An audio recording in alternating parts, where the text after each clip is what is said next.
In today's video, I'm going to teach you how to log out of your Homebase account step by step. Navigating software can sometimes be tricky, especially if you're still getting familiar with its interface. Whether you're wrapping up your workday or simply want to ensure your account's security by logging out, this guide will help you accomplish that with ease. First, let's assume that you're already on your Homebase dashboard. The dashboard is your central hub on Homebase, where you can find important information and actions related to scheduling, time tracking, and team management. Once you're here, you'll want to locate the profile icon. This is situated at the top right corner of the page. It's quite common for applications to place account-related options in this area, so it's a good habit to look there in similar apps as well. Once you've found the icon, go ahead and give it a click. This action will prompt a drop-down menu to appear. Drop-down menus are useful for keeping interfaces clean and organized, particularly in often used areas like dashboards, where space and clarity are key.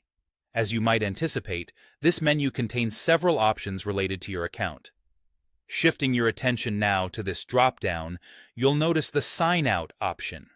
This step is crucial, not just for securing your account, but also as a good habit for shared or public devices. Keeping your account safe from unwanted access is a vital security measure, especially for handling sensitive work data or personal information. Once you click on Sign Out, you will be effectively logged out of the Homebase application. You might briefly see a transition screen confirming your sign out. In some cases, the application might redirect you back to the login page or a landing page.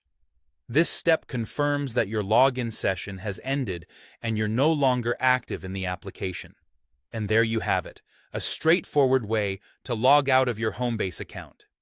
It's always a wise decision to ensure you log out after finishing your tasks, especially on shared or public devices, to maintain the privacy and security of your work information. One last tip. If you find yourself needing to repeat these steps frequently, most web browsers support a feature that allows you to bookmark links or pages you visit often. You could bookmark the Homebase login page for quick access the next time you need to log in. Thank you for watching this guide. We hope it made the process clearer for you. If you have any further questions or need more detailed guides on using Homebase, feel free to reach out or explore more of our videos. Stay safe and see you next time.